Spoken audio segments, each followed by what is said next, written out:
예배로의 부름으로 시작합니다. 제가 읽어드리겠습니다. 여러 나라의 종족들아 영광과 권능을 여호와께 돌릴지어다. 여호와께 돌릴지어다. 여호와의 이름에 합당한 영광을 그에게 돌릴지어다. 제물을 들고 그의 앞에 들어갈지어다. 아름답고 거룩한 것으로 여호와께 경배할지어다. 아멘. 찬송가 27장 찬송하겠습니다. 빛나고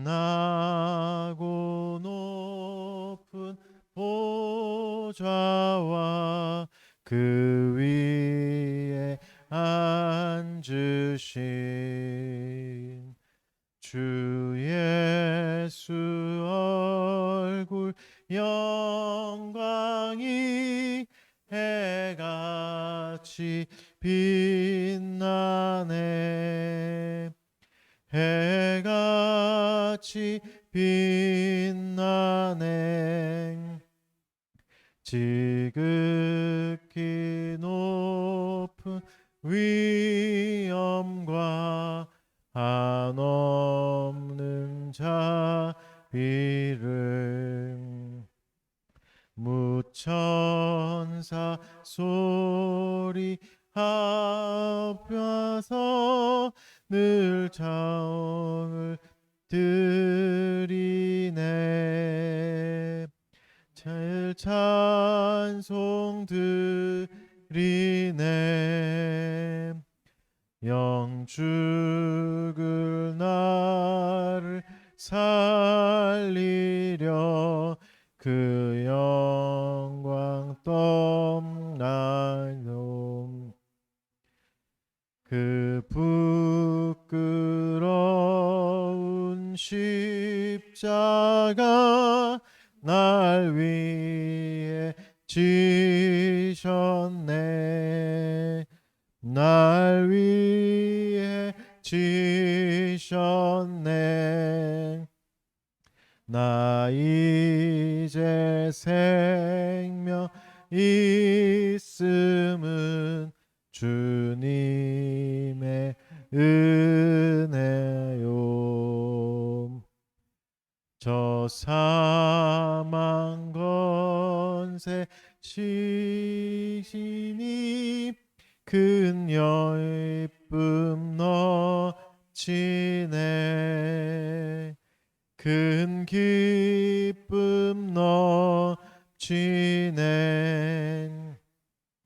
주님의 보좌 있는데 천한 몸이 이르러 그 영광 몸소 배울 때 내 기쁨 넘치리. 내 기쁨 넘치리. 아멘. 사도신경으로 신앙 고백하겠습니다. 전능하사 천지를 만드신 하나님 아버지를 내가 믿사오며 그 외아들 우리 주 예수 그리스도를 믿사오니 이는 성령으로 잉태하사 동정녀 마리아에게 나시고 본디오 빌라도에게 고난을 받으사 십자가에 못 박혀 죽으시고 장사한 지 사흘 만에 죽은 자 가운데서 다시 살아나시며 하늘에 오르사 전능하신 하나님 우편에 앉아 계시다가 저리로서 사한 자와 죽은 자를 심판하러 오시리라. 성령을 믿사오며 거룩한 공회와 성도가 서로 교통하는 것과 죄를 사하여 주시는 것과 몸이 다시 사는 것과 영원히 사는 것을 믿사옵나이다. 아멘. 자리에 앉으시고 조리문답하겠습니다. 오늘은 6계명 웨스트민스터 조율문답 67문에서 69문까지 문답하도록 하겠습니다. 67문부터 69문까지입니다. 들으셨죠?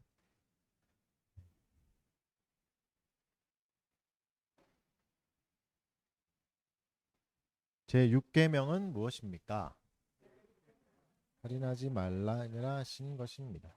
제 6계명에서 명하는 것은 무엇입니까? 사적 노력을 기울여 우리 자신의 생명과 타인의 생명을 보존하라는 것입니다. 제6계명에서 금하는 것은 무엇입니까? 우리 자신의 생명이나 이웃의 생명을 불의하게 빼앗거나 해하는 것입니다. 아멘. 이 시간에 죄의 공적인 고백하는 시간입니다. 오늘은 예배 모범에 나와 있는 대로 좀 읽어드릴게요. 공적인 고백을 할 때 우리 중에 제일 훌륭한 사람도 하나님과 꾸준하게 동행하지 않았고 우리 스스로를 흠없이 지키지 않았고 하나님의 영광을 열심히 위한 열심도 하나님의 영광을 위한 열심도 없었고 우리가 마땅히 행해야 할 바 다른 사람의 유익을 위한 열심도 없었음을 돌이키며 회개하는 시간을 갖겠습니다. 우리의 죄악을 돌아보면서 또 계명 6계명을 또 돌아보면서 1분 정도 회개하는 시간 갖도록 하겠습니다.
악인은 그의 길을 불의한 자는 그의 생각을 버리고 여호와께로 돌아오라.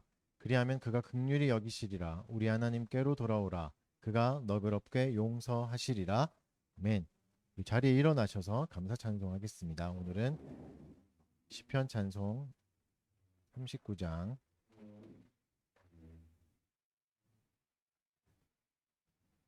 시편 19편 7절에서 14절입니다. 주의 율법 완전하여 날 소성케 하고 그의 증거 확실하여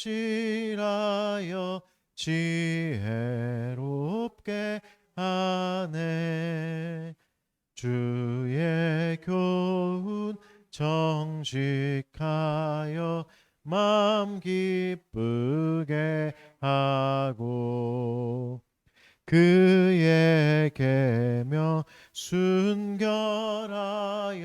내 눈을 밝히네. 주를 경외하는 도는 정하고 정하다. 정금보다 더 귀하며 꿀보다 달도다. 주의 종이 말씀으로 경계를 받으며 종이를 지킴으로 상이 크니이다. 내 속에 숨은 허물을 깨닫게 하소서. 주의 종이 고범죄를 짓지 못하도록 내 손과 마음의 묵상 주 여호와 앞에 연락되기 원합니다. 내 반석 주님께. 아멘. 자리에 앉으시고 목회기도 했습니다. 제가 잠깐 기도드리도록 하겠습니다.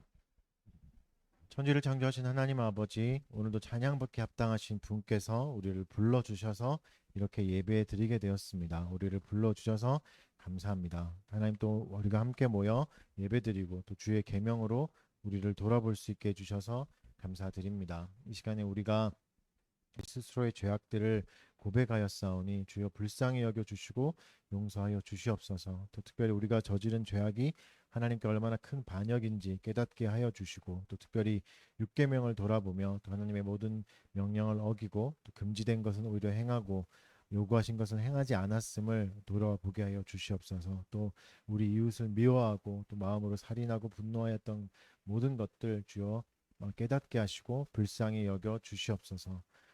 그래서 우리 스스로도 매우 작은 은혜도 받을 자격이 없으며 오히려 하나님의 극심한 진노를 받아 마땅함을 인정하게 하여 주시옵소서. 그러나 주님, 이 모든 죄악에도 불구하고 우리 아버지와 우리 아버지의 오른편에 앉아 계신 주 예수 그리스도의 속죄와 중보를 통해 우리를 은혜의 보좌로 가까이 나오게 하여 주시옵소서. 우리를 다시 은혜의 보좌로 가게 하여 주시고 또 우리에게 은혜로운 응답의 소망을 품게 하여 주시옵소서. 우리가 또 새 언약 안에 있는 자비와 은혜의 약속과 중보자를 통해서 주시는 은혜를 확신하게 하여 주시옵고, 우리의 유일한 구원자이신 예수 그리스도의 공로만 의지하게 하여 주시옵소서. 예수 그리스도 안에서 우리의 모든 죄가 용서받고 면제되도록 자비를 구합니다. 성령 하나님, 우리의 마음을 돌아봐 주시고 우리의 마음에 하나님의 사랑을 쏟아부어 주시옵고, 특별히 또 양자의 영으로 우리를 인치어 주셔서 용서와 화해의 확신을 허락하여 주시옵소서. 또 나라를 위해 기도드립니다. 온 나라가 수해로 피해를 입어 고통 가운데 있습니다. 또 많은 이웃들이 생명을 잃기도 했습니다. 수많은 상처와 아픔이 쓸고 간 자리에 하나님의 위로가 임하게 하여 주시옵고, 또 나라의 위정자들도 기억하여 주셔서 그들에게 지혜와 따뜻한 마음도 허락하여 주셔서 마음 상한 자들, 또 육신이 상한 자들, 상처 입은 자들 잘 돌아보게 하여 주시옵소서. 또 우리도 상처 받은 이웃을 잘 돌보게 하여 주시옵고, 하나님의 돌보심이 오늘도 세밀하게 임할 수 있도록 하나님, 우리가 계속 간구하고 기도하게 하여 주시옵소서.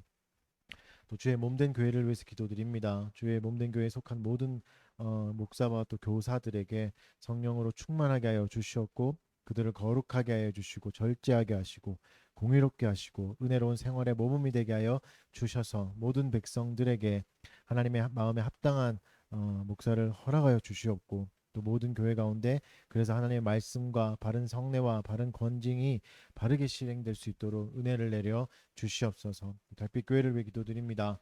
달빛교회에 속한 교우들을 돌봐 주시옵소서. 마음이 상한 자들에게 위로를 더해 주시고 두려움 가운데 있는 자들에게 소망과 용기를 허락하여 주시옵고, 또 때에 따른 도움도 허락하여 주셔서 이 어려운 시기를 잘 이겨나갈 수 있게 하여 주시옵소서. 주께서 한 몸으로 세우신 가정 가운데 그리스도의 충만하고 온전한 사귐이 풍성하게 하시고 그 사귐을 사모하게 하여 주시옵고, 모든 유혹으로부터 지켜 보호하여 주시옵소서. 하나님, 또 이 시간에 말씀을 듣습니다. 말씀을 통해 우리 자신을 살피게 하여 주시고 또 복음의 부요함에 따라 이날을 기뻐하고 즐거워할 수 있게 하여 주시옵소서. 주께서 우리를 가르쳐 주시고 은혜의 영을 부어 주셔서 우리 주 예수 그리스도를 아는 지식이 탁월한 정도에까지 이르게 하여 주시고 그분 안에서 그리스도로만 만족하게 하여 주시옵소서. 감사드리며 예수님의 이름으로 기도드립니다. 아멘. 말씀 보겠습니다. 오늘은 잠언 5장이고요. 1절에서 23절 말씀입니다. 잠언 5장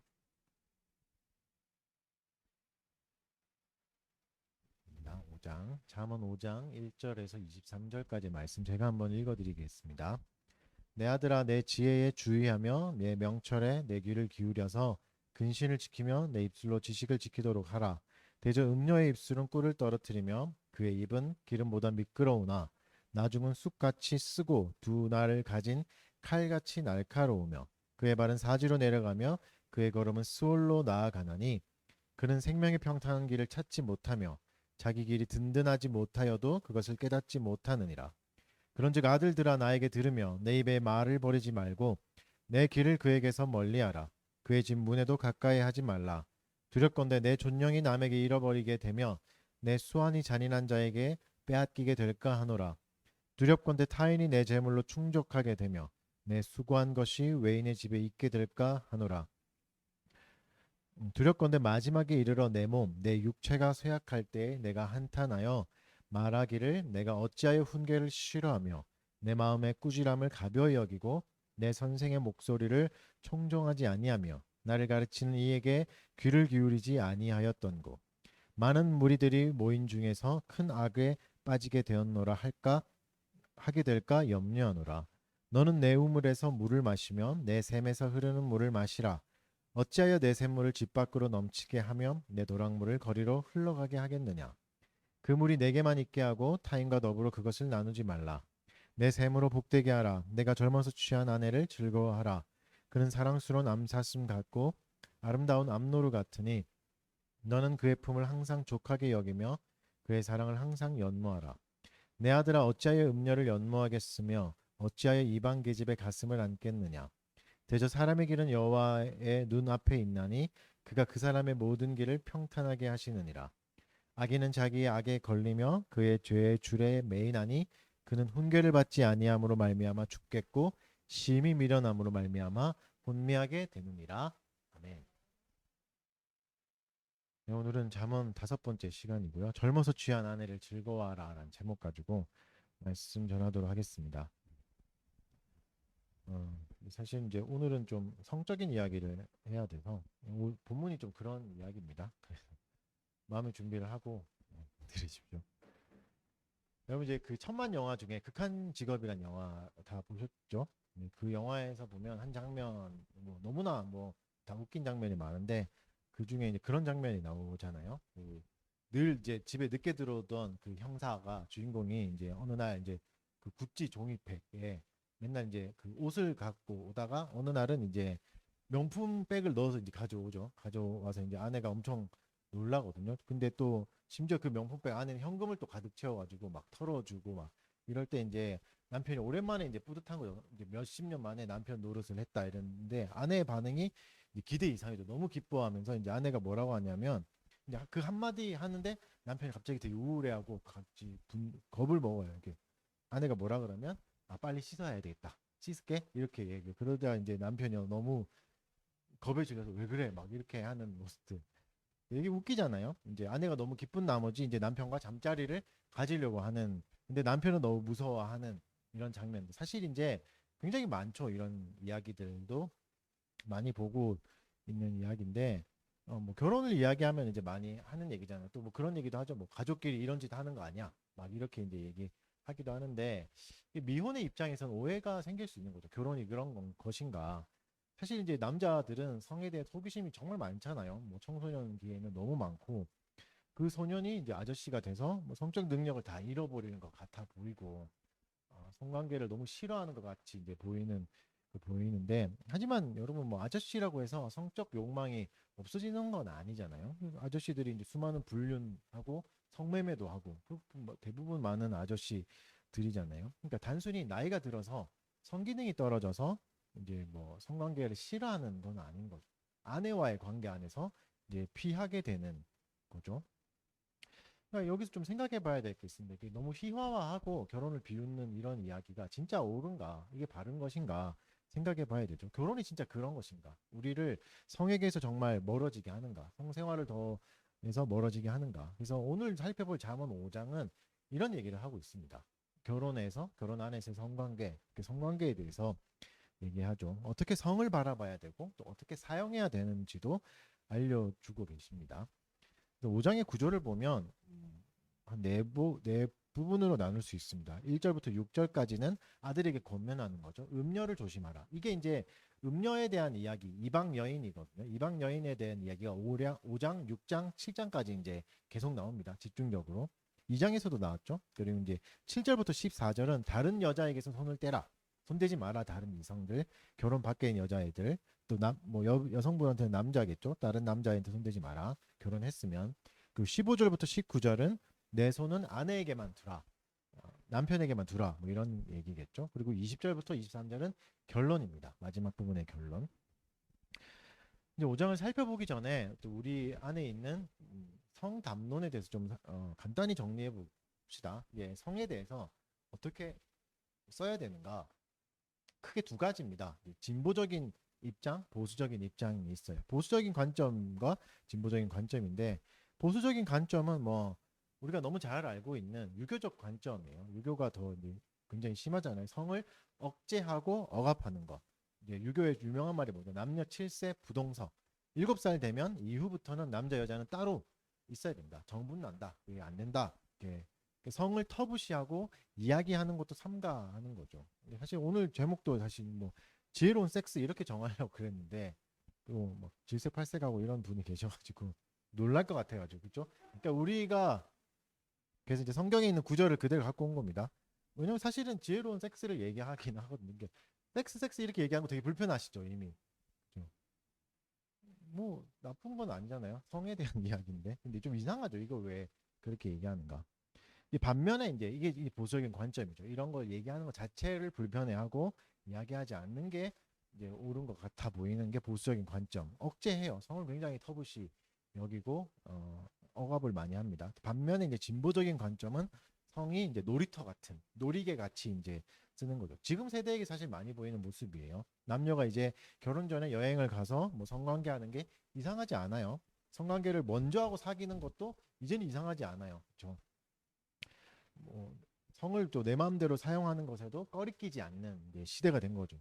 이게 사실 진보적인 관점이죠. 성은 내 것이니까 내가 마음대로 쓸 수 있어. 마음껏 써야 돼. 그리고 심지어 결혼한 이후에도 여러 명의 파트너를 두게 되기도 하고 또 성의 더 진보적인 관점 중에는 뭐 폴리 그런 게 있는데 하여튼 뭐 여러 명의 남편, 여러 명의 아내를 두는 실제로 이제 그런 것까지도 이제 하는 사람들도 있죠. 그러니까 성경이 말하는 성 그러니까 뭔가 이렇게 두 가지의 관점 가운데 성경이 말하는 것은 어떤 면에서는 보수적으로 제한하기도 합니다. 그리고 그런데 마냥 제한하기만 하지는 또 않아요. 또 다른 면에서는 진보적 관점으로 성을 즐겁게 사용하라고 권면하는 거죠. 그러니까 성적인 표현이 성경에 나옵니다. 대표적인 게 아가서잖아요. 그 성경을 공격하는 사람 중에 아가서 때문에 19금 붙여야 된다. 이렇게 얘기하기도 할 정도로 노골적인 묘사가 굉장히 많아요. 여인의 몸에 대한. 또 오늘 부분도 오늘 살펴볼 잠언 5장에도 굉장히 에로틱한 구절도 나와요. 성경에서 그러니까 언급을 한다고요. 거죠. 그러니까 진보적 관점과 보수적 관점의 약점은 뭐냐면 진리를 부분적으로만 담고 있는 겁니다. 그러니까 성경의 보수적인 관점이 보수적인 관점에도 있고 성경의 진보적인 관점이 진보적인 있죠. 그러니까 성에 대한 진보적 관점도 진리를 약간 담고 있고 성에 대한 보수적인 관점도 성경에 대한 진리를 약간 담고 있습니다. 두 개가 다 약간 담고 있는 거죠. 그러니까 오히려 더 부딪히게 되고 누가 옳으냐 그르냐 정할 수 없게 되는 거죠. 그래서 우리에겐 진리가 필요합니다. 성을 만들어 주신 분이 어떻게 사용하라는지 알려주셨거든요. 성경은 결론은 말하면 마냥 성을 제한하지 않고 또 무제한적으로 사용할 수 있게 허용하지도 않습니다. 어떻게 써야 되는가? 이제 5장을 통해서 지혜로운 성생활에 대해서 알아보도록 하겠습니다.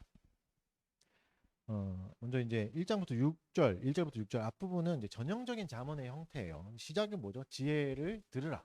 귀 기울여라. 내 말 들어. 이렇게 얘기하죠. 지혜를 들어라. 그리고 이제 유혹에 대해서 얘기하고 있습니다. 음녀라는 표현이 나오는데 잠언에 나오는 음녀는 음란한 여인이라는 표현이라기보다는 전에도 말씀드렸듯이 낯선 여인입니다. 이방 여인. 낯선 여인이라는 번역이 좀 더 가까워요. 그러니까 낯선 여인의 유혹이 있을 거다. 계속 있을 거다. 네가 거룩하든 거룩하지 않든 바르게 살든 바르지 않게 살든 계속 있다. 그러니까 살아가면서 성적 유혹이 없을 거라고 생각하지 마라. 반드시 찾아온다라고 얘기하고 있는 거죠. 내가 정숙한 여인이라고 해서 내가 정숙한 남자라고 해서 성에 그리고 별로 관심이 없는 남자라도 여자라도 반드시 성적 유혹은 찾아온다. 귀를 기울여라라고 얘기하고 있습니다. 그리고 잠언은 이제부터 5장부터 7장까지 이 낯선 여인 이방 여인에 대해서 본격적으로 얘기하죠. 그러니까 그만큼 찾아오는 빈도도 많고 강력하게 찾아옵니다. 그러니까 잘 대비해야 됩니다. 유혹은 대비하지 않으면 이길 수가 없습니다. 왜냐하면 너무 달콤하거든요. 너무 매력적이기 때문에 어렵습니다. 내 삶에 유익이 있거든요. 유혹은. 기쁨이 있거든. 그러니까 어렵죠. 그래서 달콤함이 다가올 때 우리는 항상 그 다음을 생각해야 됩니다. 이 달콤함의 끝이 무엇일까? 이 끝을 분간하는 게 지혜인 거죠. 전에도 말씀드렸듯이 장기적 사고를 할 수 있는 게 지혜의 능력이거든요. 이 달콤함, 꿀과 같이 다가온다고 이제 본문은 표현하는데, 근데 꿀의 끝은 뭐죠? 쑥과 같다라고 얘기해요.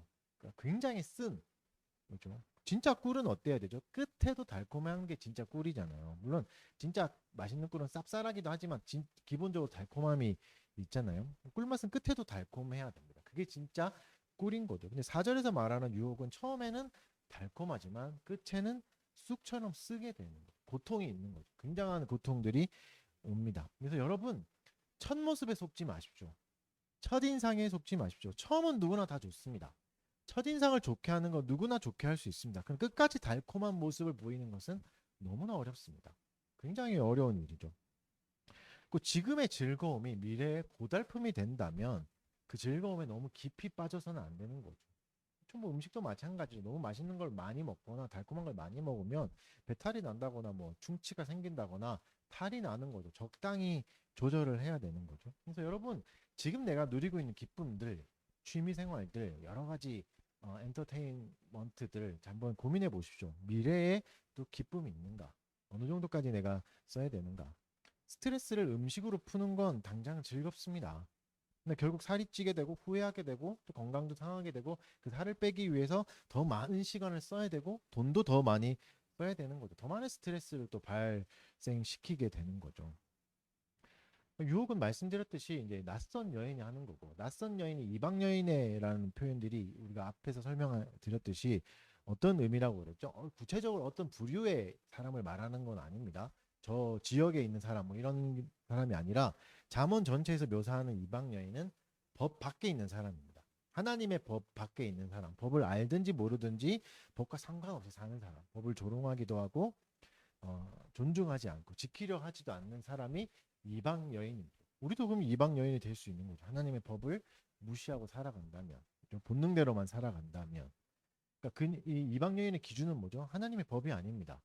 순간의 기쁨이고 본능이고 내 마음에 좋은 거죠. 난 이렇게 생각해. 이게 나한테 좋은데? 라고 하는 게 이방 여인의 기준이죠. 굉장히 무서운 기준인 거죠. 내가 그렇게 살아간다면 신자라고 해도 이방 여인처럼 사는 게 되는 거죠.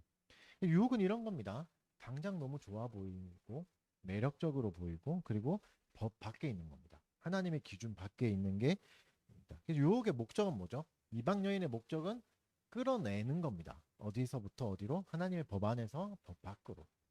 하나님의 그 법 밖에서 법 밖으로. 그러니까 성에 대한 법을 벗어나서 보수적으로만 성을 쓰거나 진보적으로만 성을 쓰게 하는 게 목적인 거죠. 둘 다 잘못된 겁니다. 둘 다 잘못된 거예요. 억압하는 것도 잘못된 거고 마음껏 쓰는 것도 잘못된 겁니다. 이게 유혹의 목적인 거죠. 그러니까 방탕한 생활만이 아니라 극악하게 억제하는 것도 잘못된 삶인 거죠. 하나님은 성에 대해서 이제 어떻게 얘기하시는가? 7절과 14절 한 부분, 그리고 나머지 15절부터 19절이 또 한 부분 이렇게 얘기하는데 14절까지는 7절부터 14절은 보수적인 면을 다룹니다. 보수적인 거, 제한해야 되는 거, 조심해야 되는 거. 한마디로 요약하면 다른 여자에게 손대지 마라. 다른 이성에게 손대지 마라. 다른 남자에게 손대지 마라 하는 거죠. 배우자가 아닌 사람에게 손대지 마라 하는 거죠. 이거는 미혼 남성 여성에게도 적용되는 겁니다. 배우자가 아닌 남성 여성에게 손대지 마라. 그러니까 결혼 밖에서 성의 즐거움을 꿈꾸지 마라 라고 경고하고 있습니다. 굉장히 보수적인 부분이죠. 이 얘기를 이제 한다면 유튜브에 올라간다면 저희가 뭐 유명하지 않아서 그렇지 이제 엄청난 악플이 달릴 얘기예요. 이거 자체가. 그쵸. 이제는 굉장히 급진적인 얘기죠. 결혼 밖에서 성을 꿈꾸지 마라라는 건 굉장히 급진적인 얘기가 된 시대에 살고 있습니다. 우리가 8절을 볼까요? 8절 다 같이 한번 읽어보겠습니다. 시작. 그에게서 멀리하라. 그의 집 문에도 가까이 하지 말라. 잠언이 이제 항상 하는 표현들은 길로 표현하죠. 바른 길과 지혜로운 길과 잘못된 길이다. 잠언에서 말하는 길은 극단적입니다. 이 길 아니면 저 길, 중간은 없습니다. 그러니까 적절하게 내가 조절할 수 있는 길은 없어요. 이 길 아니면 저 길입니다. 지혜로운 길로 가든지 어리석은 길로 가든지 적당히 내가 조절해야지 하는 생각이 이미 어리석은 길로 가고 있는 겁니다. 내가 조금만 여기 놀이하다가 다시 돌아와야지 이렇게 하는 거. 여러분 내가 어떤 길로 갈 건가 이건 가면서 정할 수 있는 게 아니죠. 출발하기 전에 정하는 거죠. 만약에 가면서 정하더라도 적어도 목적지는 닿을 수 있는 길이 돼야 되는 거죠. 이 길로 가면 어디로 가는가? 목적지가 완전히 달라진다는 얘기입니다. 우리의 목적지인 지혜로 가는 길에는 적어도 성적인 방종이 있지는 않습니다. 성적인 자유가 있는 곳은 아니죠. 그러니까 여러분 죄의 유혹이 있는 길로 가서는 안 됩니다. 그 길이 재미없어 보이고 답답해 보이더라도. 그러니까 예를 들어서 이성과 단둘이 있는데 죄를 이길 수 있다고 착각하지 말라는 얘기죠. 이성과 단둘이 계속 내가 시간을 보내면서도 이길 수 있을까? 목사와 함께 있다고 성적 유혹을 안 받을까? 그런 사람은 없습니다. 성추행은 어떻죠? 슬프게도 가까운 사람에게, 안면이 있는 사람에게서 많이 일어나죠. 그리고 여러분, 내가 죄의 길에 잠깐 들어도 적당히 즐기다가 중독되지 않는 선에서 즐길 수 있다 생각하지 마십시오.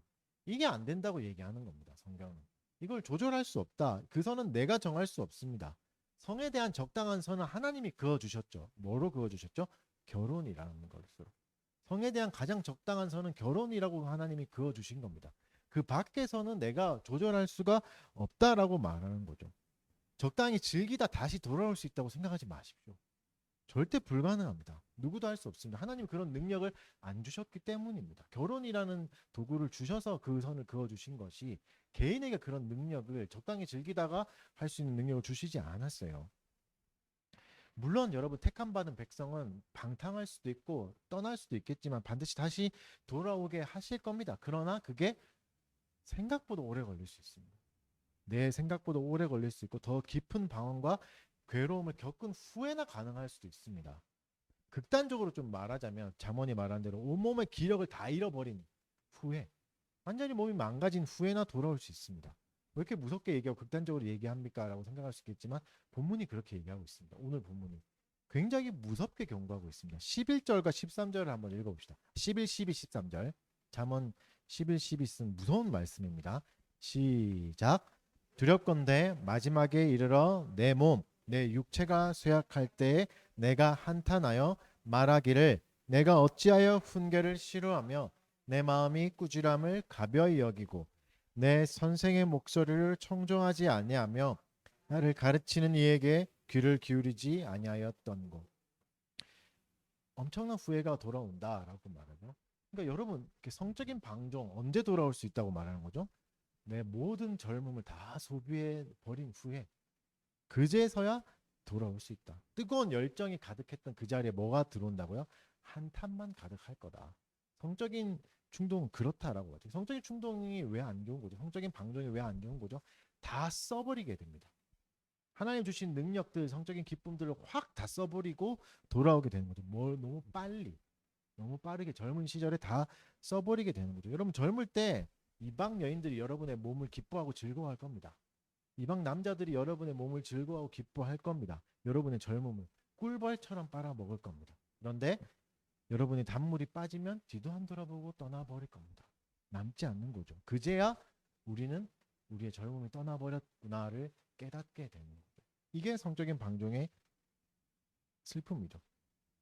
여러분 이제 되게 유명한 노래인데 11절부터 13절을 마치 이제 겪은 것 같은 고백의 노래가 있어요. 레미제라블이라는 그 뮤지컬 아시죠? 이제 뮤지컬에 나온 노래인데 되게 유명한 노래예요. I dreamed a dream. 나는 꿈을 꿨었지 이런 내용이잖아요. 제가 이 구절을 한번 읽어드릴게요. 그 팡틴이라는 여자잖아요. 팡틴이라는 여자가 정말 이제 너무 가난했는데 너무 예뻐요. 여러분 이제 가난한데 너무 예쁜 건 사실 저주다 이런 말도 있거든요. 가난한데 여자가 너무 예쁘면 온갖 인생의 풍파를 겪을 수 있다 뭐 이런 얘기도 있을 정도. 근데 굉장히 비련의 여자입니다. 그 여자가 낳은 코제트도 뭐 그래서 이제 계속 이제 불쌍한 삶을 살게 되죠. 이제 그 여자가 이제 한탄하는 죽기 직전에 이제 부르는 노래가 이 노래인데 한번 뭐 보신 분 있죠? 가사를 한번 읽어드릴게요. 좀 길긴 한데 한글로 번역한 겁니다. 읽어드릴게요. 한때는 남자들도 내게 친절했었지. 다정한 목소리로 유혹적인 말을 내게 속삭여 주었어. 한때는 사랑에 눈이 멀었었지. 세상이 마치 아름다운 노랫말처럼 느꼈었지. 그런 때가 있었지. 하지만 어느 순간 모두 부서져 버렸네. 내게는 꿈이 있었지. 희망이 있고 삶은 살만했을 때 사랑은 사라지지 않을 거라 생각했고 신은 자비로울 거라 생각했네. 그때는 어리고 겁도 없었기에 꿈을 함부로 지어내고 사용하고는 버려버리곤 했지. 치러야 할 대가도 없었고 세상 모든 노래를 부르고 세상 모든 와인을 맛보았지. 하지만 호랑이들은 칠흑 같은 밤에 우레 같은 포효를 하며 찾아오지. 내 희망을 갈갈이 찢어버리고 내 꿈은 수치심으로 바꾸지. 그와 함께했던 여름날 그는 내 하루하루를 끝없는 경이로움으로 채우더니 내 젊음을 우습게 여기며 짓밟고는 겨울이 오자 떠나버렸네. 아직도 난 그가 내게 돌아오는 와주는 꿈을 꿔 남은 세월을 함께할 수 있기를 바라며 하지만 세상엔 이룰 수 없는 꿈이 있고 헤쳐나갈 수 없는 폭풍도 있지. 내가 꿈꿔왔던 인생은 이런 지옥이 아니었어. 지금과는 전혀 달라 보였는데 인생은 내게서 꿈을 앗아갔네. 11절 13절 거의 진짜 경험한 것처럼 나오죠. 이건 굉장히 무서운 얘기죠.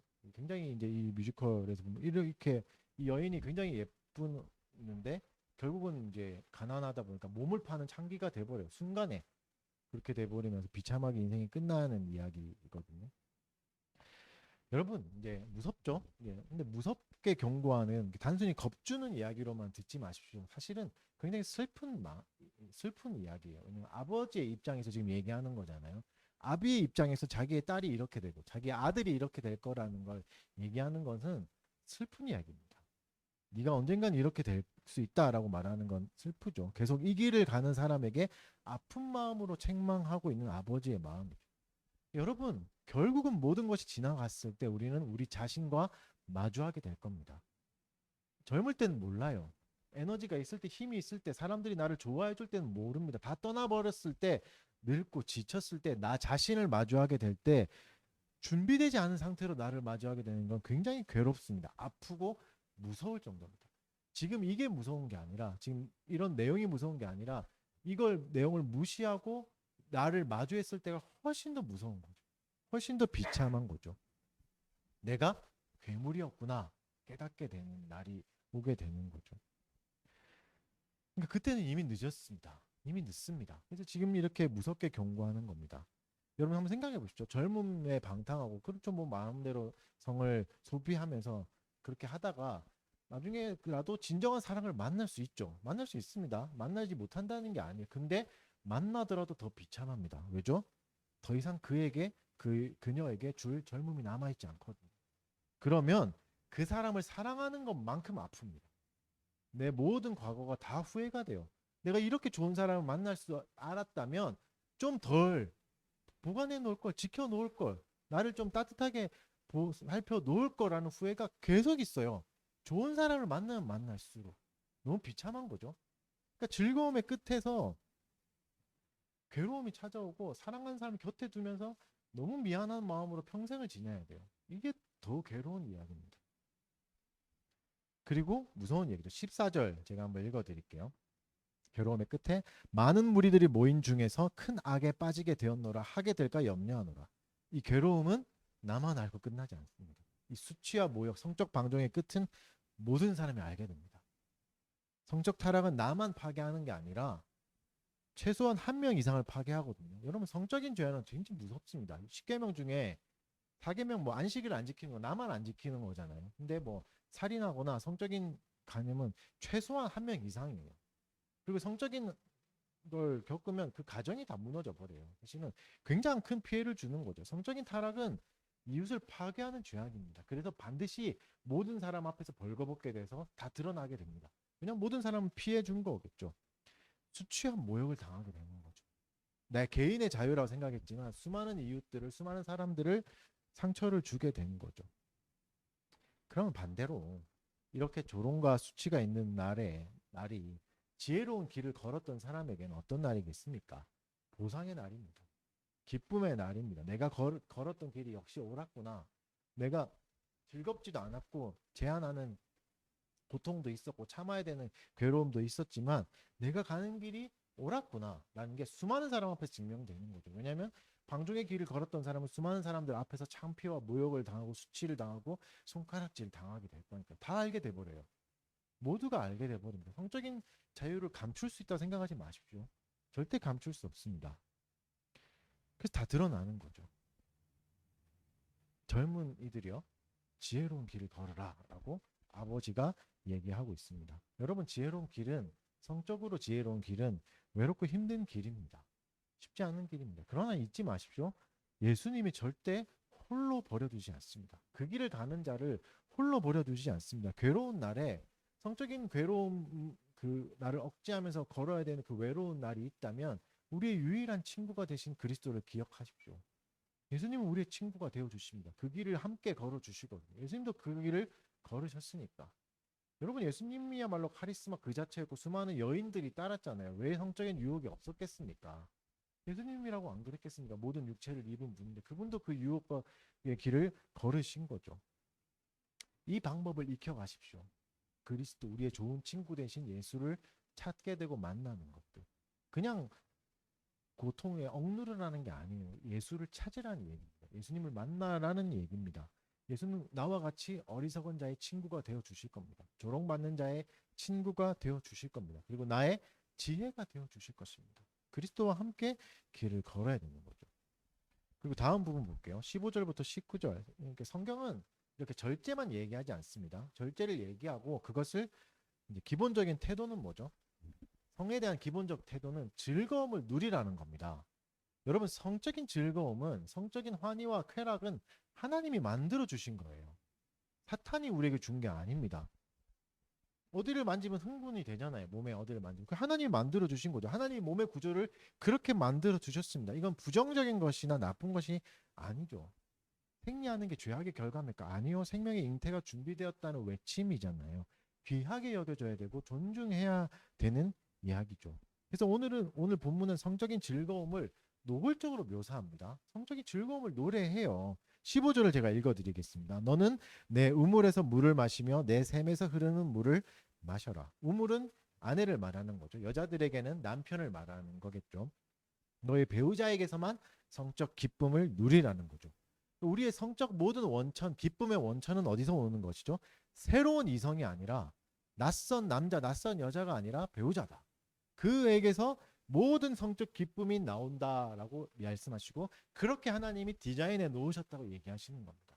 성적 즐거움을 그에게서 찾아야 되는 거죠. 그것을 위해 하나님이 우리에게 성적으로 흥분할 수 있는 몸을 주셨습니다. 기뻐할 수 있는 몸을 주신 것입니다. 우리의 배우자는 어떤 존재인가? 18절 같이 읽어보겠습니다. 잠언 5장 18절 시작. 내 샘으로 복되게 하라. 내가 젊어서 취한 아내를 즐거워하라. 그녀는 젊어서 취한 나의 아내이고 나의 남편인 거죠. 구약에서는 꽤 어릴 때 결혼하잖아요. 뭐 요시아와 아몬은 14세 때 결혼했다 기록이 나오고 여호와 야기는 16세 때. 뭐 평균 수명이 짧았다 쳐도 지금으로 쳐도 20대 중반에 결혼하는 느낌이거든요. 그러니까 굉장히 어리죠. 그리고 미성숙한 것 같잖아요. 여러분, 어떤 사람이든 결혼식 날에는 미성숙합니다. 어립니다. 왜냐하면 결혼이 부부를 성숙하게 만들거든요. 성장하게 만들기 때문에 결혼을 시작하는 그 시점은 누구도 다 어립니다. 그만큼 다 상대적으로 잘하기 때문이죠. 어떤 모습이든 결혼은 사람을 무르익게 만들어줍니다. 뭐 그중에 여러 가지 이유가 있겠지만 하나가 책임이 있거든요. 결혼하면 책임이 생깁니다. 무언가를 책임지는 사람은 성숙하게 되고 잘하게 됩니다. 성중하게 됩니다. 그리고 성숙한 사람이 되면 특징이 있죠. 어린 날을 부끄러워하게 돼요. 내가 왜 그랬을까? 그때 왜 그랬을까? 하게 되는 거죠. 근데 내가 왜 결혼을 했을까? 이런 후회도 될 수 있는 거예요. 근데 그 사람과 결혼했기 때문에 내가 이렇게 성숙하게 된 거죠. 결혼했기 때문에 내가 무르익은 거죠. 나 혼자 이루어낸 게 아닙니다. 그래서 젊어서 취한 아내를 네가 어리석을 때 연약할 때 취한 아내를 즐거워하라 라고 얘기하는 거죠. 여러분에게 배우자는 결혼을 시작할 때에 함께 섰던 배우자는 내 인생에서 유일하게 가족 이외에 유일하게 나의 편이 되어 주겠다고 결심한 사람입니다. 어떤 상태거든 나는 이 사람을 사랑하겠다고 의지적으로 결단한 사람이에요. 가족 이외에 처음이에요. 유일하게 처음이죠. 힘들 때도 나를 사랑하겠다고 작정한 유일한 사람이에요. 그런 사람이 어디 있습니까? 인생에. 가족이 아닌데. 그렇다면 더욱 친밀하게 대해줘야 되고 더욱 잘해줘야 됩니다. 오래될수록 편해져요. 편해질수록 가볍게 대하잖아요. 그러면서는 안 된다고 말하는 겁니다. 왜 배우자와 성관계가 싫어져요? 너무 편해지고 오래됐기 때문에 있잖아요. 근데 왜 그렇죠? 노력하지 않기 때문입니다. 편해질수록 나를 가장 사랑해주는 사람에게 더 노력하지 않아요. 저절로 여러분 이런 매력이 소모된다고 생각하지 마십시오. 여러분의 배우자는 여러분을 사랑하느라 모든 것을 소비해 버릴 겁니다. 한 사람을 사랑한다는 건 굉장한 에너지의 일이에요. 모든 걸 다 소모해 버릴 겁니다. 그 사람의 매력이 떨어지겠죠, 그러면. 그것도 그럼 내 책임인 거예요. 너무 살이 쪘다고요? 너무 못생겨졌다고요? 그건 내 책임이에요. 그 사람이 나를 사랑하느라고 온 에너지를 다 소비해 버리거든요. 그건 의지적으로 엄청난 에너지가 드는 일입니다. 여러분 한 사람을 사랑해 보십시오. 근데 결혼해서 사랑한다는 건 더 돌아갈 길이 없거든요. 그게 얼마나 힘든 일이겠습니까? 그래서 여러분 결혼 이후에는 절대 한쪽만의 뭐 운전 뭐 자동차 그거 뭐 사고의 보험률로 치면 1대 뭐 50대 50 이런 건 없습니다. 아, 0대 100 이런 건 없습니다. 완전한 한쪽의 잘못은 없어요. 결혼 이후에는 무조건 연대 책임입니다. 이 사람이 몸이 망가져요. 외모가 이상해져요. 그것 내 책임도 있는 거. 한쪽에 오롯한 책임은 없는 거죠. 배우자의 성격이 강팍해져요. 못돼져요. 내 잘못도 있는 겁니다. 너 왜 그래? 이렇게 말할 수 없어요. 배우자의 자기의 책임도 있는 거죠. 배우자의 약점에 대해서 반드시 나의 반성이 있어야 됩니다. 나와 무관하지 않습니다. 나와 무관하지 않아요. 배우자만 탓할 수 없습니다. 이미 결혼한 순간 한 몸이 되죠. 나의 모진 말이 나에게서 쉽게 나온 말이 배우자의 마음속에 계속 쌓이게 될 겁니다. 그게 그 사람의 청춘을 빼앗아가고 그 사람을 안쪽에서부터 파괴하게 될 겁니다. 그렇게 지친 모습의 배우자가 나와 무관해요. 그렇지 않습니다. 나와 무관한 약점은 결혼한 이유에는 없습니다. 나의 책임도 반드시 있습니다. 그래서 탓할 수 없어요. 19절 읽어보겠습니다. 가장 에로틱한 구절입니다. 잠언 19절에서. 이걸로 만족하십시오. 음란한 거 보려고 하지 마시고 19절 같이 읽어봅시다. 시작. 암사슴 같고 아름다운 암노루 같으니 너는 그의 품을 항상 족하게 여기며 그의 사랑을 항상 연모하라. 항상 연모하라 라는 표현이에요. 항상 연모하라는 굉장히 강력한 표현입니다. 이게 그냥 뭐 사극에서 나오는 사랑하라 이런 게 아니라 어떤 뉘앙스냐면 기쁘게 자주 하라라고 얘기하죠. 성관계를. 그런 의미예요. 부부 생활은 부부의 성생활은 계속해서 재밌게 만들어 가야 됩니다. 노력해야 돼요. 우리가 수련회를 갔다 왔잖아요. 재미있었잖아요. 근데 재밌었던 거는 준비한 사람의 수고와 헌신이 있었기 때문이에요. 준비하면서 어떻게 생각했을까? 아, 이게 재밌을까? 사람들이 좋아할까? 이게 먹힐까? 이런 불안함도 있었을 거고, 괜찮을까? 여기는 맛집은 괜찮을까? 이런 불안함과 노심초사하는 마음들이 있어서 마음 졸이는 시간 덕분에 우리가 즐거움을 누렸잖아요. 부부 생활도 마찬가지입니다. 노력이 있어야 됩니다. 이 사람이 이걸 좋아할까 싫어할까를 연연하고 전전긍긍하는 마음이 있어야 기뻐지는 거죠. 성관계에 대해서 기뻐해야 돼요. 노력해야 돼요. 연구해야 돼요. 부부가 여러 가지 도구를 쓰는 건 괜찮습니다. 부부가 아닌 사람이 쓰는 건 안 되겠지만 성관계는 더 즐거워야 되거든요. 연모해야 되니까요. 기뻐해야 되니까요. 사실 여러분 결혼 1년 차부터 3년 차까지는 결혼 기념일의 큰 선물은 큰 의미가 없어요. 왜냐하면 3년까지는 그게 흘러갑니다. 좋거든요. 3년까지는. 3년까지는 괜찮아요. 3년 이후부터가 달라지잖아요. 왜냐하면 보통 평균적으로 3년 이후부터 이혼이 생각이 들거든요. 이혼해야 되겠다. 이런 생각들 언급이 되고 실제로 통계를 보면 3년 이후부터는 이혼하는 횟수가 더 많아지잖아요. 그러니까 무슨 말을 하고 싶은 거냐면 결혼 생활을 10년을 유지하고 20년을 유지하는 건 그 자체로 대단한 겁니다. 만약에 여러분의 부모가 적어도 결혼 생활 10년, 20년 해왔다면 그것만으로 평균 이상이에요. 그것만으로 평균 이상이에요. 부모가 어떻든 간에 상관없이 결혼 생활을 유지하는 게 그만큼 어렵다는 얘기입니다. 쉽지 않아요. 쉽지 않아요. 그러니까 엄청나게 감사해야 될 조건입니다. 그래서 사실은 결혼 기념일 선물은 10년 이후부터 엄청나게 해줘야 돼요. 10년을 살아온 게 더 큰 거니까. 그러니까 지금 좋은 거 너무 바라지 마시고 그때부터 엄청나게 10년, 11년 이때는 엄청난 거. 왜냐하면 어려운 일이니까. 어려운 일이니까. 물론 이제 지금 이제 막 명품백을 줬다 그러면 이제 그때는 그렇죠? 더 줘야 되겠죠. 아무튼 그렇죠. 그러니까 부부의 성생활은 기쁘게 해야 됩니다. 본문에 나오는 게 그거예요. 성생활을 기쁘게 하라. 왜죠? 이 즐거움을 부부에게 주신 선물이기 때문입니다. 성기를 만들어 주셨고 성적 기쁨도 하나님이 만들어 주셨습니다. 이게 청지기 정신이에요. 아니 성관계하고 청지기 정신하고 무슨 상관인가? 상관이 있죠. 왜죠? 내 것처럼 마음대로 사용할 수 있게 내 몸을 하나님이 주셨습니다. 만들어 주셨습니다. 하지만 만들어 주신 분이 그분이기에 그분이 만드신 의도대로 써야 되죠. 그게 청지기 정신이죠. 하나님이 성적 즐거움을 마음껏 누리래요. 연모하래요. 어디서? 결혼 안에서. 결혼 안에서 흥청망청 쓰라고 하시는 거죠. 근데 우리는 결혼 안에서 흥청망청 쓸 생각을 안 하고 자꾸 결혼 밖에서의 짜릿함을 누리려고 하죠. 여기는 재미가 없다고. 노력하지 않아서 그렇습니다. 노력하지 않아서요. 여러분 싱글도 계시지만 성관계는 노력하면 할수록 재밌어질 겁니다. 뭐 중년의 부부가 성관계가 두렵다고 그건 노력을 안 해서 그런 겁니다. 노력하면 뜨거워질 수 있습니다. 10년이 지나도 20년이 지나도 뜨거워질 수 있습니다. 왜냐하면 하나님이 그렇게 만들어 주셨거든요. 노력하면 발전이 되도록.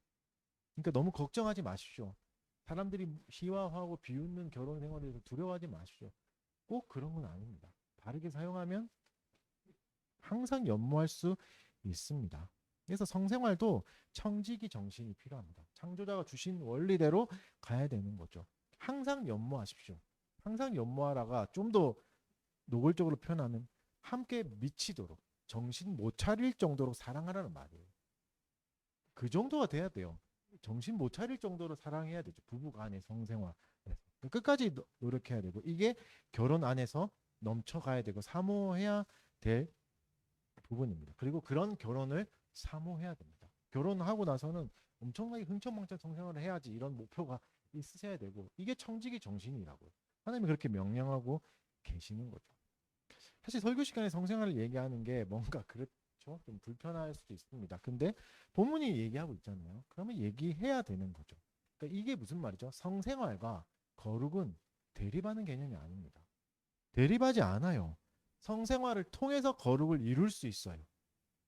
거룩을 이룰 수 있다고요. 고린도전서 7장 5절 유명한 구절이 있죠. 읽어드릴게요. 서로 분방하지 말라. 다만 기도할 틈을 얻기 위하여 합의상 얼마 동안은 하되 다시 합하라. 이는 너희가 절제 못함으로 말미암아 사탄이 너희를 시험하지 못하게 하려 함이라. 바울이 이제 고면한 거잖아요. 부부 생활에 너무 이제 금욕해야 될 때가 있는데 기도할 때 기도해야 될 때 합의상 얼마 동안 해라. 합의하라고 분명히 얘기하고 얼마 동안 하라고 얘기해요.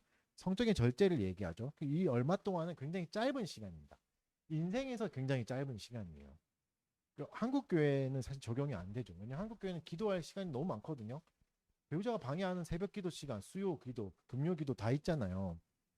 우리 교회는 없지만 마음만 먹으면 어디든지 가까운 교회 가서 수요 예배, 새벽 기도, 금요 기도 다 할 수 있거든요. 그러니까 굳이 분방하지 않아도 기도할 시간이 충분합니다. 그래서 우리는 사실 분방할 이유가 없는 거죠. 그리고 분방하는 이유가 뭐죠? 금욕하는 이유가 목적이 분명해요. 기도할 틈을 얻기 위해서입니다. 기도할 틈을 얻기 위해서. 이게 기도를 방해한다 이게 아니에요. 성생활이 기도를 방해한다가 아니라 기도할 틈이 없을 때 이렇게 하라 하는 거죠. 그러니까 한국 교회는 쓸 일이 거의 없는 구절입니다. 그리고 본문이 지적하는 게 뭐죠? 금욕도 적당히 하라. 너무 절제하다 보면 오히려 절제 못한다는 표현을 써요. 과도한 절제는 절제를 못하게 한다. 성적 에너지를 그러니까 쉽게 잠재울 수 있을 거라고 생각하지 말라고 얘기합니다. 금욕주의는 굉장히 교만입니다. 오히려 금욕은 시험에 빠지게 만들 수 있습니다. 무분별한 성관계도 문제지만 극단적인 금욕도 문제입니다. 둘 다 경계해야 되는 거죠. 둘 다 경계해야 되는 거죠. 그 싱글들 어쩌란 얘기야? 결혼을 사모하라는 얘기. 결혼을 사모하시고 결혼하고는 열심히 성생활 하시고 그런 얘기가 되겠죠.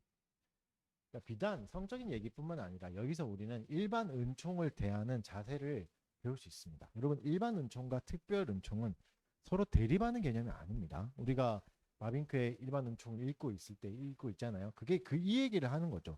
일반 은총, 특별 은총은 대립의 개념이 아니야 라고 말하는 거죠. 성생활과 거룩은 대립하고 있는 게 아니야. 싸우는 게 아니야. 즐거운 성생활은 우리를 더 거룩하게 만들어. 바르게 청지기 정신을 가지고 일반 은총을 사용하면 우리를 더 거룩하게 만든다라고 말하는 거죠.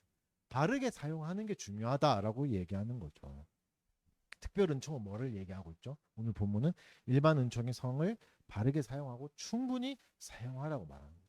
절제도 하지 말고 과도하게도 하지 말고 쓸 수 있는 만큼 써라라고 얘기해도 잘 사용하는 법을 익히라라고 말씀하고 계십니다. 성적인 기쁨 하나님 주신 겁니다. 잘 쓰기 위해서 익혀야 돼요. 노력해야 돼요. 즐겁게 사용할 수 있어야 됩니다. 이거 노력해야 되는 거죠. 에덴 동산에서 주신 원리와도 똑같습니다. 에덴 동산에서 모든 걸 다 누릴 수 있죠. 마음껏 주인처럼 다 따먹을 수 있죠. 누릴 수 있죠. 근데 하나 선악과만 먹으면 안 되는 거잖아요. 이게 뭐죠? 이게 청지기 정신이죠. 네가 주인처럼 생활할 수 있다. 네 몸의 주인처럼 네가 행동할 수 있지만 나의 원칙, 결혼이라는 선악과, 결혼이라는 선 이 안에서 즐거워하라. 이걸 누려라. 그게 나를 존중하는 자세다. 이게 거룩을 추구하는 마음이다. 라고 얘기하는 거죠. 주인처럼 행동할 수 있으나 주인은 아니다.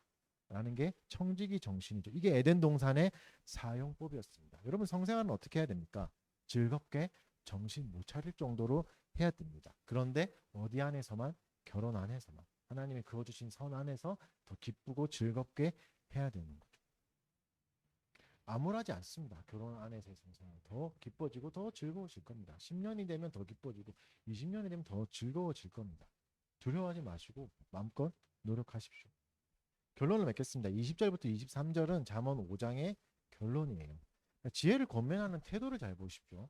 들으라 라고 얘기하고 잠언에서 계속 나오는 태도인데 이거죠. 20절은 담담하게 질문하고 있습니다. 어느 쪽을 택할 것인가 질문하고 있어요. 선택을 다시 우리에게 넘겨줍니다. 누구를 연모할 건가? 하나님이 양쪽 길을 다 알려주십니다. 이 길과 이 길을 다 어떤 게 선한 거 어떤 게 비참한 길인지 알려주셨습니다. 그러나 강제로 가게 하시진 않습니다. 오늘 이렇게 얘기했지만 누군가는 성적 방종의 길로 갈 수 있습니다. 그거 간다고 바로 망하진 않을 겁니다. 선택은 우리의 몫이라는 거죠. 자유인 거죠. 하나님이 우리에게 선택의 자유를 주셨습니다. 그 말은 뭐죠? 책임도 생긴다는 겁니다. 자유를 주셨기 때문에 책임도 져야 되는 거죠. 십계명도 마찬가지입니다. 자유를 주셨습니다. 하나님의 계명을 지킬 수도 있고 어길 수도 있습니다. 그건 자유해요. 하지만 반드시 책임을 물으실 겁니다.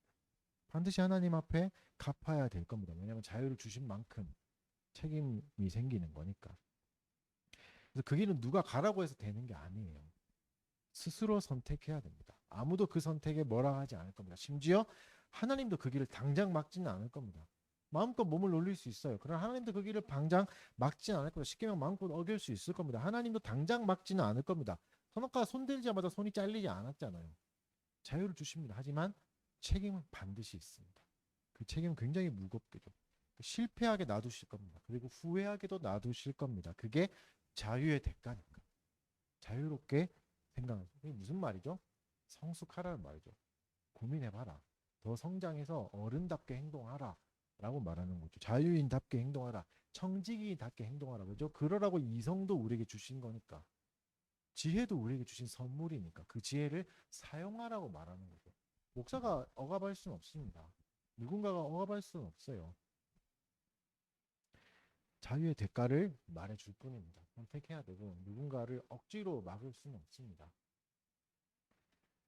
23절을 우리 다 같이 마지막으로 읽어볼까요? 5장 23절 시작. 훈계를 받지 아니함으로 말미암아 죽겠고 심히 미련함으로 말미암아 혼미하게 되느니. 훈계를 받는 건 개인의 자유입니다. 거부해도 되고 받아도 됩니다. 받지 않을 때 혼미해지는 거죠. 그러니까 훈계가 없는 삶이 좋은 삶이라 생각하지 마십시오. 내 삶에 태클이 없는 삶이 좋은 삶이라 생각하지 마십시오. 제한 없는 삶이 좋은 삶이라 생각하지 마십시오. 또 반대로 무거운 법으로 삶을 제한하는 것도 좋은 삶은 아닙니다.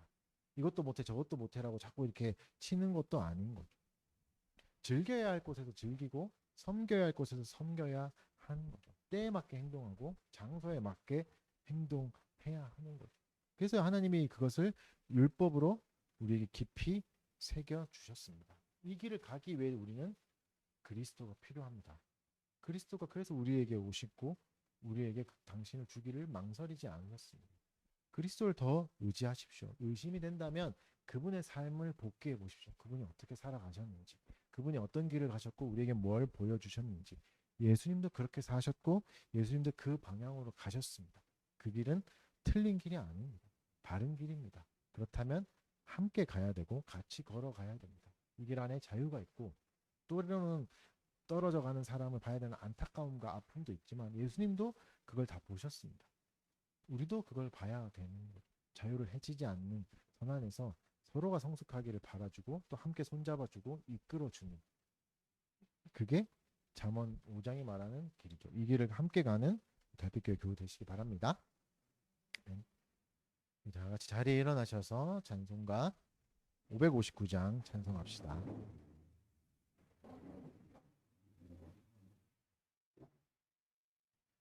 사철의 봄바람 불어있고 하나님 아버지 모셨으니 믿음의 반석도 든든하다. 우리 집 즐거운 동산이라. 고마워라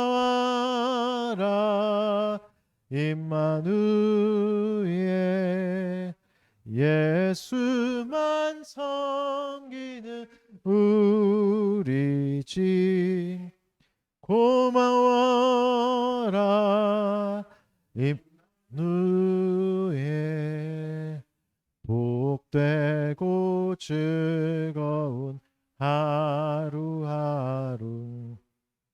어버이 우리를 보이시고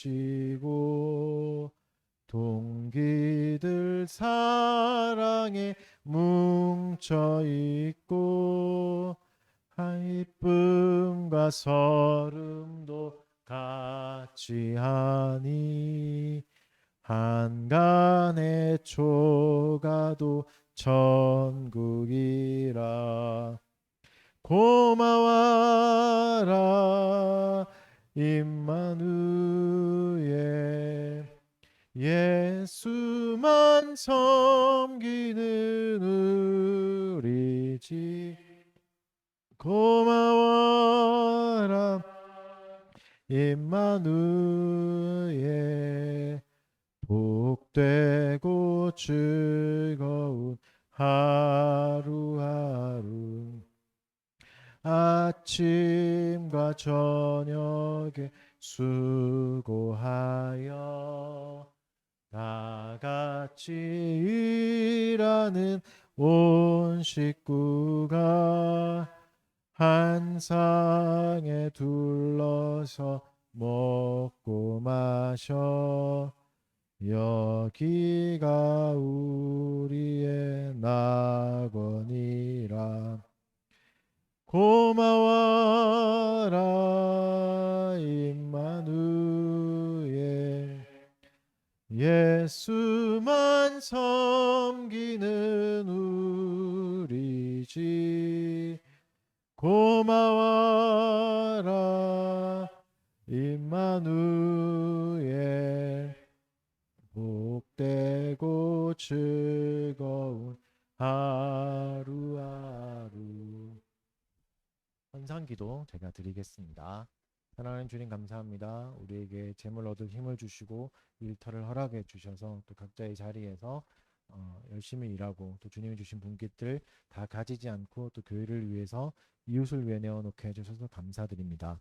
하나님이 예물들을 우리에게 주셨사오니 또 사용하는 것까지도 지혜를 더하여 주시고 이웃을 향한 따뜻한 마음도 허락하여 주셔서 약한 자를 또 세우고 또 눈물을 닦아주는데 이 재물들 잘 사용할 수 있게 하여 주시옵소서. 감사드리며 예수님 이름으로 기도드립니다. 네, 강복선언으로 예배 마치겠습니다. 주 예수 그리스도의 은혜와 하나님 아버지의 사랑과 성령의 교통하심이 너희 무리와 함께 있을지어다. 아멘. 네, 자리에 앉으시고 광고 잠깐 할게요.